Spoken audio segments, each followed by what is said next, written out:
I am thrilled to have with me Julia Rock. Julia, thank you so much for being here.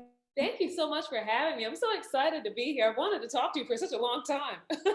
Same. I follow you on Twitter and I'm always like, well, shoot, I need to retweet that. I need to write that down. I need to screenshot that. So I'm glad we get to chop it up a little bit today. So I want to introduce you to folks and then talk a little about you and your life and all the amazing things that you're doing. Awesome. Awesome.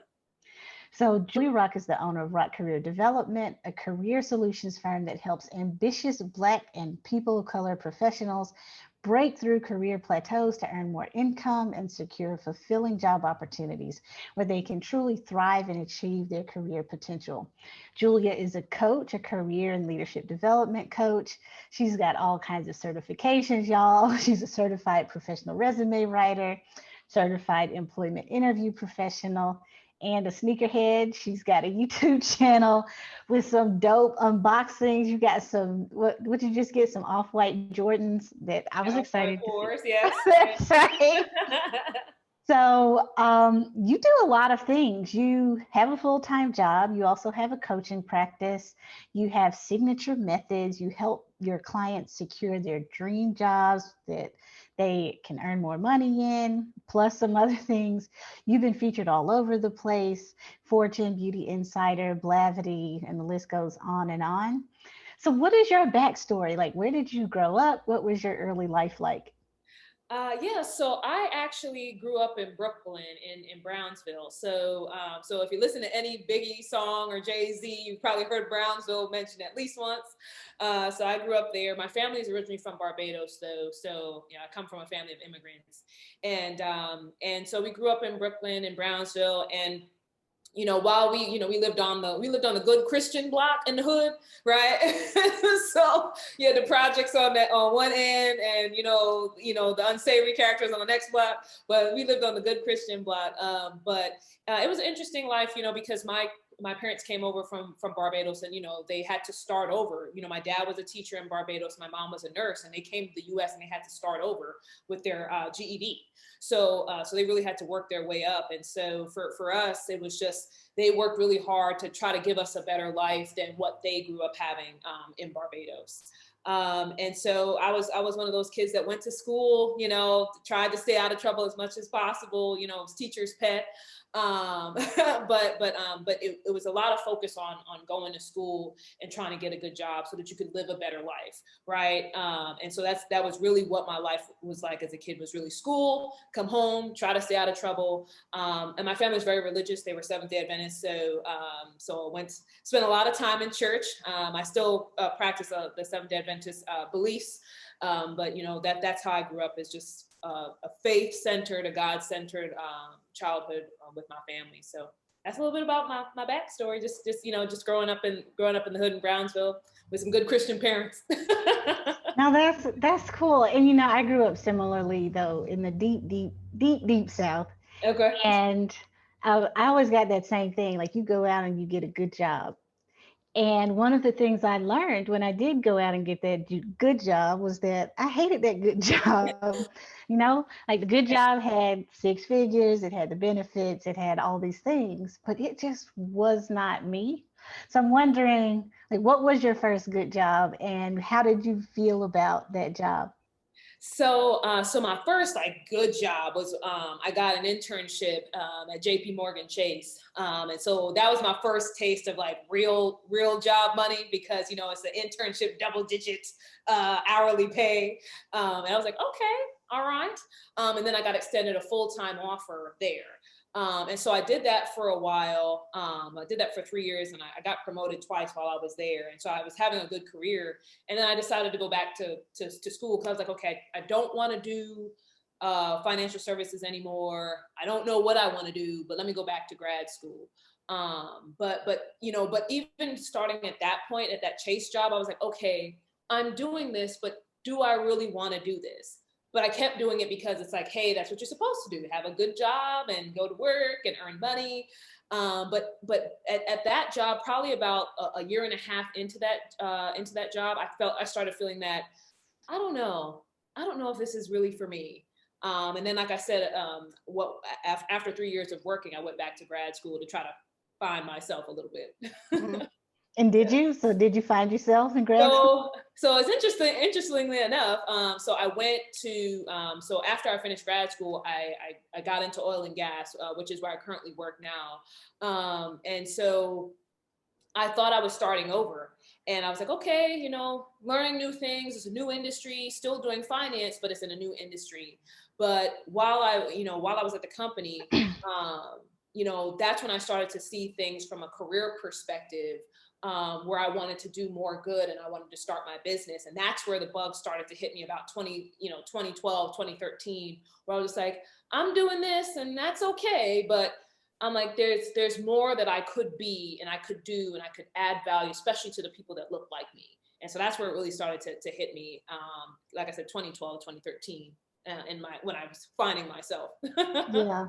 No, that's really interesting. Like especially when you're Black, or I presume other ethnicities feel this way too. And if you're a woman, you go into these positions, you're probably the only one or one of few, and you kind of feel like a fish out of water a little.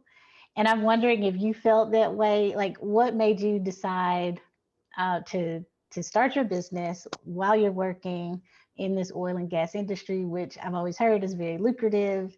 There are all these opportunities and all of that. How did you go from going into that field and feeling pretty good about it to starting the business?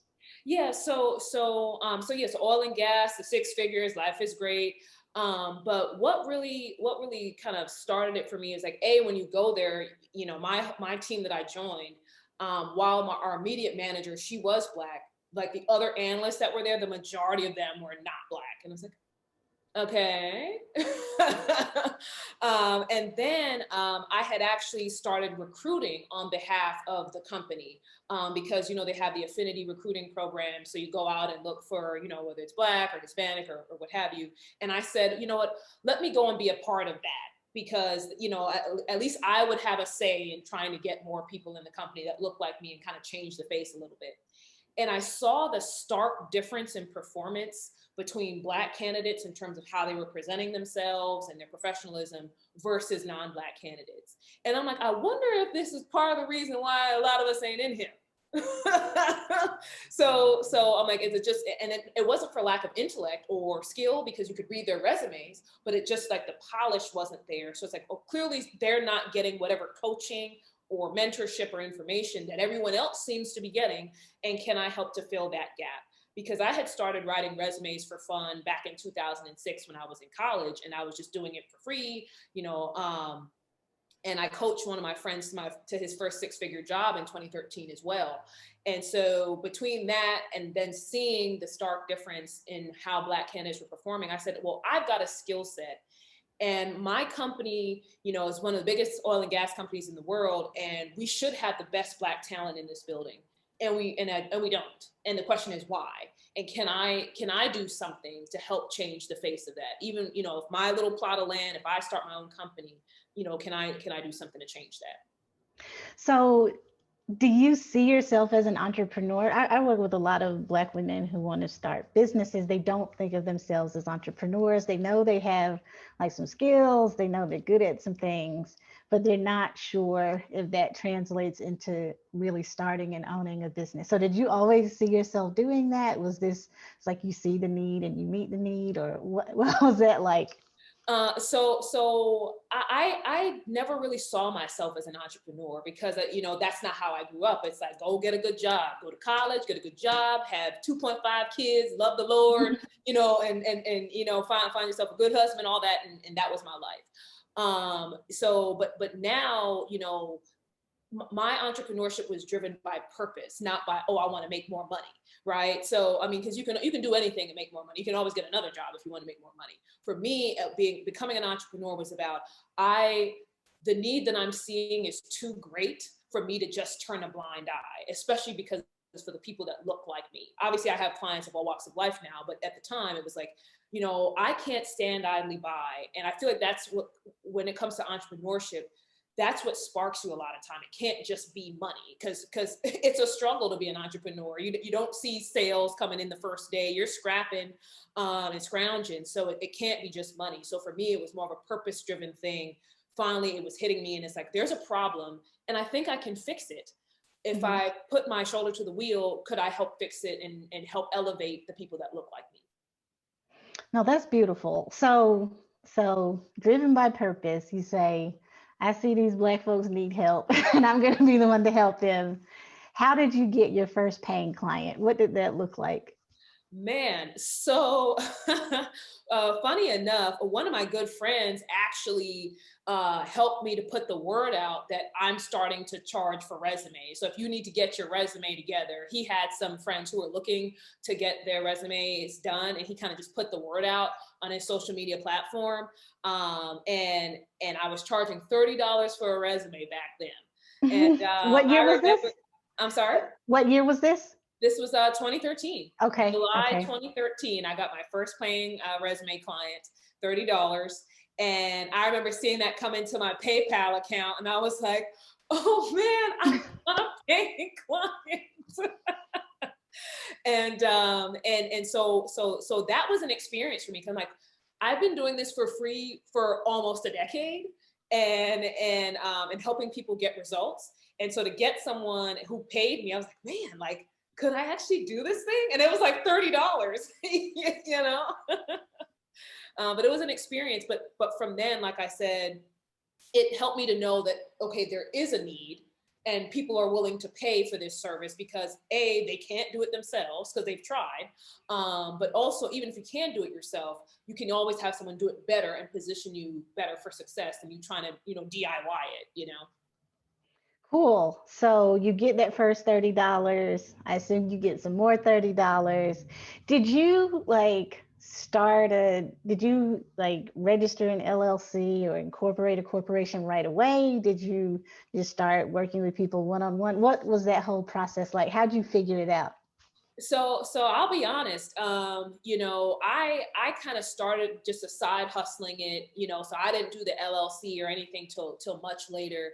I was just kind of solopreneuring it, sole proprietorshipping it for a while because, I had a full-time job and it was super, super intense. So I couldn't really focus on it the way that I wanted to. So I was like, hey, I'm just going to do it on the side for a while. So yeah, it was really kind of winging it up front. And that's why I tell so many people now, especially because I have a finance background and I've learned so much in business, that it's so important to have your plan, to have your projections, to understand how you want to move forward, because having that will save you a lot of the trial and error and the trying to figure it out. If I knew back then what I knew now, I definitely would have said, you know what, let me sit down and get this whole plan together versus the winging it. But like I said at the time, I was just happy to have the clients coming in while I was doing my day job. I wasn't thinking of it like, hey, I'm going to make it this empire. But like I said, hindsight is always 2020. So you're doing that, you're working full time in what I presume is a high, I don't know if it's very stressful. It sounds like it is high stress, very intense job. You're side hustling at the same time. When were you side hustling and when were you working in your quote day job or full-time job? So I have a very interesting schedule the way that I put it together. So typically, people say that they would work, they work the full day, they work 8 to 5, and then then they work it at night for their side hustle. So for me, the way that I do it, I typically will wake up early. So I may wake up some mornings at 5 or 6, and I will, do emails or calls or whatever the case is for clients. Then I will work my day job. And then I can also do consultations or coaching and things at night. So I found a way to make my schedule work so that I can meet the needs of my clients, as well as making sure that I'm focused on my job during the day, because I have a very intense day job. And so, so there's not, there's some people who can kind of coast throughout the day and still talk to people. Not this job over here. So I've got to be laser focused during the day. So, sometimes on lunch, I may take a call or handle emails, but most of the time I try to get up early in the morning, And then I work at night, and then I work weekends. So people, people who are like, yeah, I'm chilling on the weekends, I'm doing this. And I'm just like, no, what I'm doing is trying to catch up. That's what I'm trying to do on the weekends. No, that's real. That is the struggle for so many. Well, I won't call it a struggle because, like you said, your purpose to do it. And so it feels right to do those things, but it's hard to balance and manage and do all those things. And I'm so curious about for you because it is hard and you do give up your weekends and your nights and your sleeping in and everything else.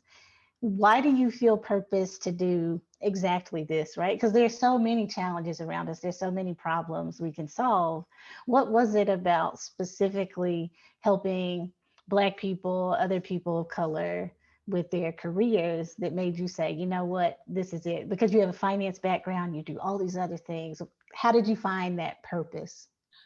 Because from the time I was a child, I always felt like my purpose was helping people in some way, shape, or form. And I just never really knew what that was because I just liked helping people. But as I got older, I felt like, I'm not meant to be Iyanla. I'm not meant to fix your life. That's not my ministry. We can talk for sure, but that's not my ministry.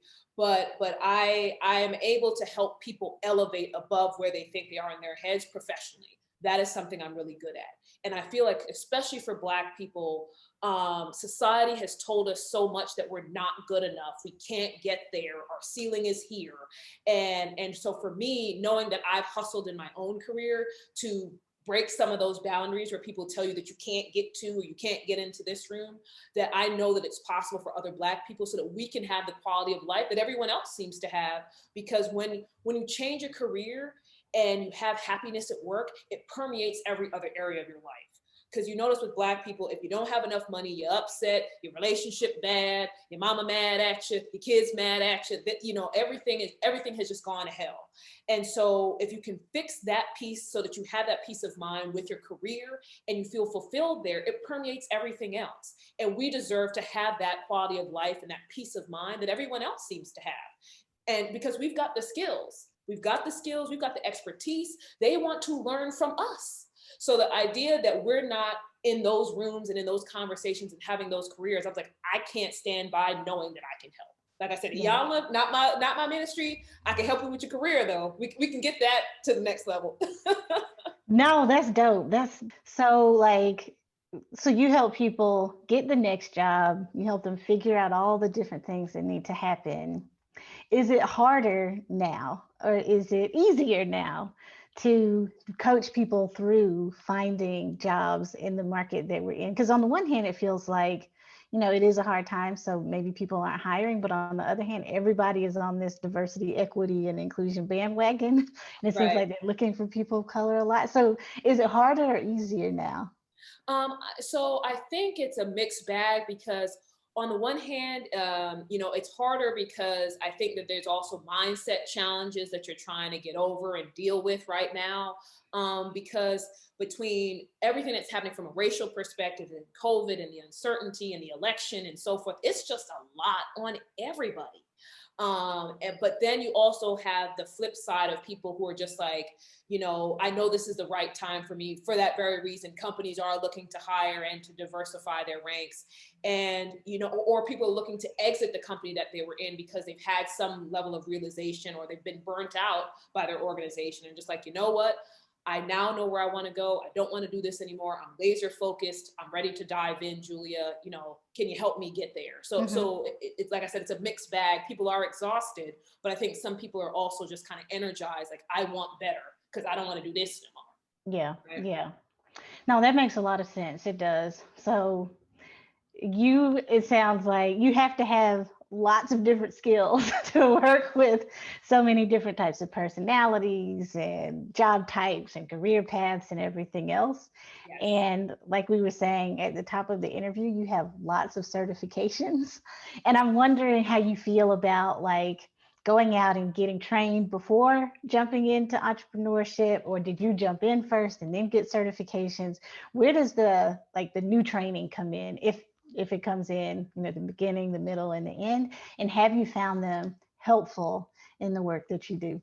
Sure. Yeah. So just to reiterate for those who are listening, so I do career coaching, so career and leadership coaching, so helping folks from a coaching perspective, all the way from job search strategy, all the way through I have the job, I want to excel, I want to be a leader, so forth. So salary negotiation, everything in between, and then we have the writing piece, resume writing, LinkedIn, cover letters, website bios, etc. So I will say that I started writing resumes and everything before I got any sort of certification, because I spent a lot of time at the career services office at my college to understand how resumes were constructed. And then as I went along, I continued to do research about how resumes were put together, how resumes were successful, reading things about that. So even before I got the certification, I tried to stay up on, okay, well, how do you put one together? Because when you get your resume writing certification, you have to submit resume samples. So you have to already be good enough to get the certification. So, and then the same thing goes for the employment interview professional certification as well. Is that I was already helping people and coaching people through an interview and salary negotiation process and all of that before I went and did that certification. So I would say that certifications are helpful, because they do give you credibility so that people know that I'm just not just willy-nilly out here. But that shouldn't stop you from getting going, especially if you've taken the time to study in your field, to learn, and have continuously tried to adapt as new trends have come out. So if you get started, don't let that analysis paralysis stop you to say, oh, if I don't have my certifications, I can't leap. If you know that you're good at what you do, you've already gotten results. And that was my thing. I had already coached people to six-figure jobs. I don't need no certification. I'm like, look, I already have it. I have receipts. So, you know what I mean? Because my methods work. And so for those folks who may be thinking about, do I need to not leap because I have to get certifications? If you've got receipts, you've got proven methods, work with those, and then you can always get your certifications, and the money that you're generating will pay for your certifications versus you trying to take money out of your pocket to go get certified and then leap. It's like you're already doing that, coach, and then you can use those certifications to help continue to build your credibility. Oh, I love that you said that, because there are so many people who I work with who say that very thing. They're waiting until they get blah, blah, blah certification. So I'm so glad to hear you say, just get started, just do the work. Get started. Right. I mean, because it's different if you're like a doctor or a lawyer or something, where it's like, okay, this is a legal issue. Like, like you need to have all your ducks in a row. But when it comes to something like coaching or some other fields where it's like, you have to have the skill set and the methods to help people get results. And that's what I have. And what I had before I got any certification was the expertise and the methods, specific methods that can help people get results. And so when I talk to clients and they wanted to work with me, it's like, here's what I can actually do for you. And you can position it for them without a certification. And so for those who are listening, if you have that already, why wait? Especially if you know that there's a problem in the market you want to solve, why wait and let somebody else get in there because you're busy worrying about some certification and you got to wait 6 months and got to get your license? I mean, you can solve the problem right now, Mm-hmm. Beautiful, beautiful, beautiful. I'm going to have to throw some money at the altar or something because that is good advice. So you've been doing this 7 years, 8 years, it sounds like, in the entrepreneurship game, working your full-time job. You also have gotten some good press, which is, I mean, it makes a lot of sense listening to you. You give great advice. And there's so many people who are out there, doing their thing, wondering how to get their brands to the next level. And you're a person who seems to have done that well. You've been highlighted in different media sites and you've been interviewed and that kind of thing. How does that happen? So you're out here, you're hustling, you're taking clients and all that. How do you get attention for the work that you do? What have been some of your strategies, or do they just fall out of the sky? How does it work? So I'll say a couple of things. So for some of it, I did have a publicist for a period of time who helped me to get some attention because that's what their specialty was. So I got some of that. But then also it's about doing the work. Not anything that has happened this year, and I've had features this year, interviews, all of that has just purely been by me putting out solid, good content and putting out my receipts on a regular basis. And so, for people who are just like PR, I can't afford that. You got to be your own publicist. And so certain things I've pitched myself. I've secured opportunities for workshops by just pitching and saying, hey, this is what I can offer your organization. And so you've got to be willing to pitch yourself and then put out solid content on a regular basis. I know that, I don't have the biggest following in the world, but what I try to do is share quality content on the platforms that I'm on so that people can say, oh, I read this article, I read your tweet thread, I want to talk to you more about that. That's how I've gotten things on LinkedIn. People have seen me post things on LinkedIn and said, hey, I want to have you on my podcast. Mm-hmm. And so it's just about what are you putting out there on a regular basis so that people can see your expertise. People are willing to interview or to engage with those who seem to have the expertise, but no one knows you have the expertise if you don't put it out there. And so that was the one thing after I stopped working with the publicist for a while. I said, if I wanted to be my own PR person, how would I position myself? And it's really about putting my expertise in front of people on a regular basis, that people can't escape the fact that Julia knows what she's talking about when it comes to career development, from job search all the way through excelling in a company. I have the skill set, but I just got to make sure that people see that on a regular basis. So that's what I would say. And one other thing I would mention is that, get help, so whether it's a publicist and so I'm not solopreneuring it all by myself anymore. I do have a VA. I do have people who are helping me to write. So get that help so that you can focus on developing the things that will get you the attention that you want. Because if you have somebody who can cover certain tasks for you, then you can focus on preparing the content that's meaningful or getting ready for interviews or building your pitches or whatever the case is. So get help. I'm all for the struggle and no sleep, but you're going to burn yourself out that way. So I highly recommend for folks, get the help that you need because you can't focus on revenue generating activities if you're still trying to do everything in your business. Amen. Amen to that. Amen to that. What's regular look like to you? So like you mentioned posting regularly, I presume on like social and being featured on other people's platforms. What does that look like to you? So like I have my own ideas about what it means to be consistent, but what is consistency for you? Are you like on every platform posting multiple times a day? What is it for you? So I was trying to do all things at one point. I was trying to do Instagram and Facebook and Twitter and LinkedIn. So I said, okay, where do I find myself gaining traction? And the platforms that I found myself gaining traction on were Twitter and LinkedIn. Twitter because I'm a weirdo and other weirdos connect with me for some reason. And so it's like, okay, I can connect with people there. And then LinkedIn because of the professional space. And so I find that you're at least posting once a day is when I've posted at least once a day on both platforms, that's when I gain traction. And we all fall off the wagon. I'm not going to sit here and say I'm perfect, but when I post consistently at least once a day, I gain traction. And obviously the more you can post on a given day, the better. But I think at least once a day on the platforms that you're focusing on would be helpful. I highly recommend focusing on 1 to 2 platforms max, unless you have a true social media guru that has some sort of algorithm life that they can figure out for you. But if you're just doing it on your own, pick 2 platforms and repurpose your content. Repurpose your content. Because my thing was I was trying to generate new stuff. And then I was like, man, I am wasting time. Let me pick this tweet over here on LinkedIn or put my LinkedIn over here on Twitter. Because again, the audiences may be different and they haven't seen the content. And so, focus on 1 or 2 platforms and start repurposing that content. And that'll help you stay consistent, but also help your following to grow and people to get familiar with your expertise because they're seeing you regularly.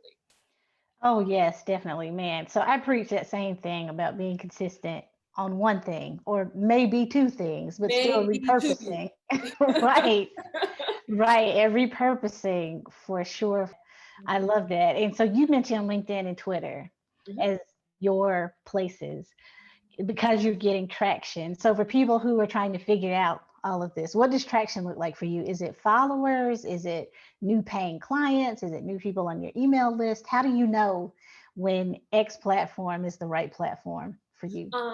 So I would say, so it's not really, obviously followers are nice, but it's about people who engage with your content, share your content, and then obviously clients. So people who convert. And so what I have found is that people who may not engage with my content on Twitter, they may email or book something and say, and I ask, well, where did you find me? Twitter. I'm like, man, I've never even heard of this person. But again, they're watching. And that's why people who think about, oh, well, no one's paying attention to my content, no one's listening. People are watching and listening and looking and absorbing that. And they're just waiting for the right moment for them to say something. So that's why you have to continue to put your content out there. But it really is the conversions, and then also people engaging with the content, sharing it. Because I found that some stuff that I was posting on Instagram and Facebook just wasn't getting anything, wasn't gaining the conversions, wasn't getting the traction of engagement or anything. And I said, okay, well, these other platforms, it seems like the content is resonating with them because they want to share it, they want to join my email list, or they want to convert. So that's where I'm going to put my efforts. And then, like I said, LinkedIn, because that's where my client would be in terms of a professional looking to elevate. I'm like, okay, I know that my client is here. So I have to make sure I'm putting the right content on this platform. Mm-hmm. No, that's great, because I think so many people, when they're getting started, they think it's just about the numbers, like you need a huge following. Mm-mm. But my thing, I mean, you can make six figures or better with less than 1,000 followers if they are engaged, right? Absolutely. It's engagement more than anything else. Mm-hmm. Engagement. Mm-hmm. And then, like I said, seeing if people join your email list, and then, like I said, ultimately someone will buy, and they'll never say anything to you. They'll just hit the buy button or book a consult. Mm-hmm. Yeah, that part for me has been some of the hardest stuff to learn, because I'm not a marketer. I'm a lawyer. I have an engineering degree. I don't know nothing about marketing. So that part has been the hardest for me. What is the hardest thing for you in your business? I will say that the hardest thing for me is that I struggled with building a sense of community. I feel like, because you see, there's some people who they're just effortless. They have these communities that are just following them. No matter what they say, they could put up a blank square, and people just like, I want that. And it's like, they didn't even put anything, But for me, I feel like, because I'm like so awkward a little bit, I'm just like, I feel like I struggle with building that sense of community that other people seem to do effortlessly.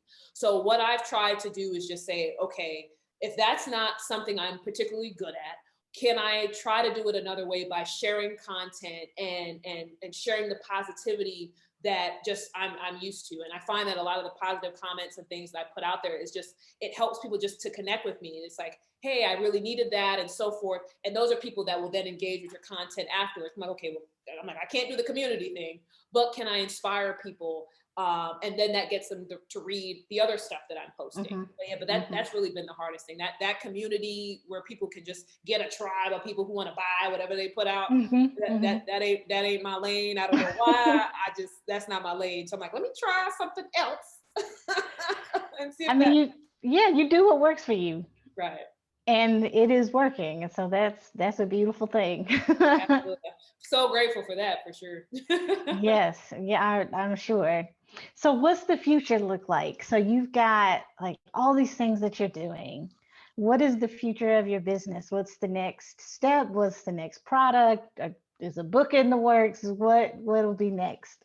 So what I'm really doing now is I'm optimizing my coaching program, and really positioning the messaging for Black and POC professionals who want to elevate. So I'm really optimizing those packages next. So that's what I'm working on right now, because I redid my website, and I want to reposition those messages. And then the next thing I really want to do is provide kind of more tangible content, whether it's guides or ebooks or what have you, things that people can reference, because after you come through my coaching program, or even if you do an hourly session with me, you may be in a pinch or you need a reference guide, and I want people to be able to get that expertise, and be able to reference it if they need to. So that's one of the things that I'm looking for. And I am planning on writing a book about my experience. So I would say 21. That's my hope, but I'm not going to hold myself to that necessarily. But that's definitely something I want to do about my experiences, because I feel like there's a lot that I can share about hustling your way through corporate America. Because I tell people, I'm like, corporate America is like a dope game almost. And I'm just like, there's a certain level of hustle that you have to apply to get through corporate America. and be successful. And so I want to be able to share that message. So I haven't kind of figured out all the things in the book yet, but that's kind of a further out goal. But it's really about refining my coaching programs and then providing more tangible things so if people who can't be part of my programs, or if they've left, that they have something tangible, more tangible things to take with them. Cool. So before you go, I have to ask you about your YouTube channel. Yes. And your sneakers. So Yes. where does that fit? Is that part of your strategy, or is that just like your passion? Is that just something you love to do? Where does it fit? Because I feel like, people are so afraid to be themselves, like their real selves online. And I love to see you doing that. You're talking about shoes and politics. And that is, I think that's beautiful. But I'm wondering where it fits and just what your goals are there, and just how you came to the point where you felt comfortable saying, this is me, and I want you to know me, and Right. here's what me looks like. So the thing is, because I've been into sneakers now for like, I don't know, 8 years or something. So I've been in sneakers for a while, and it's just something that I just like doing. I've been collecting sneakers a while. I've gone to sneaker events and stood on the lines for 7 hours and all that kind of stuff. Like I've done all that kind of stuff. Okay. It's just something that I think is fun, and I think it's important for people to see that you can have a personality and still be, badass at what you do, and still elevate in corporate. And so for me, because for a while I was struggling with that. I'm like, well, do I want to tell people that I'm into sneakers? Do I put that on the channel, or do I put that on Twitter? Because I don't want to mix the message. But it's like, but that's me. I'm a person who can help you elevate your career and also your sneaker game. You know what I mean? That's right. So if you want to come and talk to me, you can book a consult and we can talk about your career, or you can go to my YouTube channel and look at some sneakers and we can talk about that too.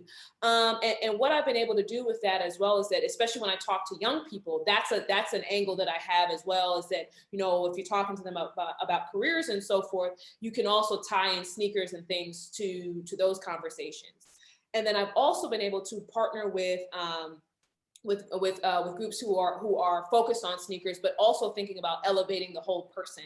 And so that has opened the door for me to have conversations about career development and excelling there as well. So there actually have been some opportunities born out of being in sneakers that can help share messaging about career development. So I've had these crossovers, but like I said, it's more important to me to just be myself. I'm a career coach who loves sneakers, I love it. I absolutely love it. I've watched like 3 or 4 of your videos, and I don't know nothing about sneakers, but I thought it was dope, and I thought that it really kept my attention. So I'm glad that will stay. That's going to stay part of the brand, because I think it is really, really smart. Thank you so much. I appreciate that. Yeah. So where can people find you, Julia, if they want to get in touch with you, if they want to work with you, if they want to follow you online? Where can people find you?